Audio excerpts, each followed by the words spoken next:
Mao din akong pamaagi kung unsaon pag-amuma aning red lady papaya from seedling, transplanting to harvest.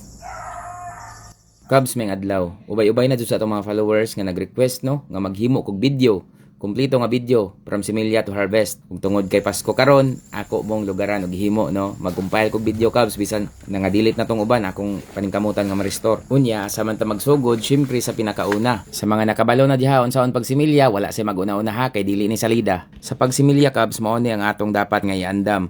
Red lady papaya seeds, noog or kining sinina nga di na magamit, maligamgam na tubig, container or baso nga kasudlan inig humol, o syempre kining inyong ready-made nga seedling tray or binagi nga yuta. Tapos ibutang ang similya sa noog, ihumol sa maligamgam na tubig na adunay kainiton nga 45 degrees Celsius no.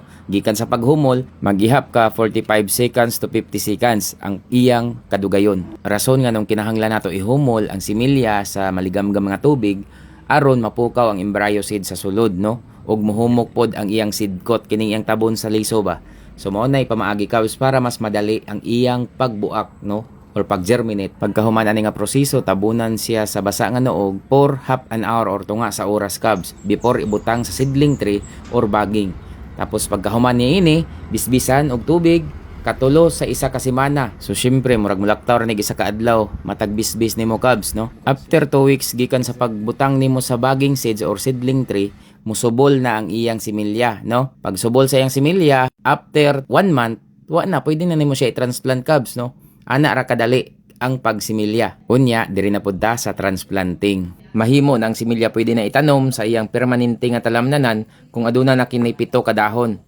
Or ang similya hapit na magdangaw ang iyang kataason. Syempre part usab sa transplanting ang land preparation. Cubs, pinakaimportante kining ang pagpili sa imong yuta nga tamnan dili mabahaan nya.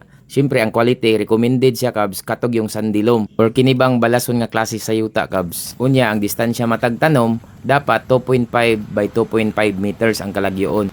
Sa pagtanaw, mas maayo pod nga pamaagi nga butangan ninyong organic compost ang ilawom sa inyong similya aron maghatag kinig dugang nutrients sa yuta nga masuyop ug makaon sa inyong tanom. 15 days after transplanting, Cubs, kini na pong atong fertilizer guide. Pinakauna nga pag-abono sa kapayas, Cubs, is hinubig or kining drenching, no. Isa ka lata nga complete fertilizer, i-mix nimo sa isa ka balde nga tubig. Every 15 days na siya nga buhaton, Cubs, sa imong tanom for 2 months, no. After 2 months, nanapod kay iduga nga fertilizer which is kining urea. Kung synthetic ang inyong pamaagi. Pero kung organic ang inyong pamaagi, Cubs, mas maayo nga namoy iti sa manok, carbonized rice hull, organic compost, no, mao na inyong i-mix niya, ibutang sa inyong kapayas. 2 months after, siyempre mo sabi niyo application, mas maayo kung namoy lata nga kana bitaw mga panit sa saging, so source of potassium man na siya, Cubs. Mao na inyong iabono sa inyong kapayas pag magsugod na siya bulak. Unya sa mga dinaghag tanom nga commercial farm o after 2 months magbulak nagsugod, Cubs, mas maayo nga naagihapon ang complete urea tapos gamay nga calcium. Unya ang application ana, Cubs, side dress na siya, no, isabuwag na nimo.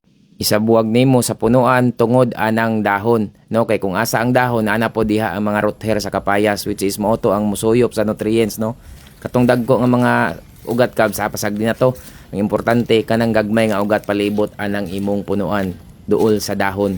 4 months after, kinahanglan na ka ma-apply og potassium, no. Urea plus potassium na siya nga application kay nagbunga naman na imong kapayas, Cubs. So kinahanglan na siya protection para sa bunga, kamudako ug makalahutay. 7 months after gikan sa imong pagtanaw, magsugod na siya og kahinog, Cubs. Unya mo naman na nga tay mag-harvest na ka. Syempre makarecover na kasi mo mga gasto kay mo paldo naman tagsugod ana, Cubs. Weekly ra bang harvest diri sa atong red lady papaya. Mao ra na, Cubs, ang atong complete guide gikan sa pagtanom, transplant to harvest. Daghang salamat sa iyong paglantaw, Cubs, ug padayon rata mag-uuma.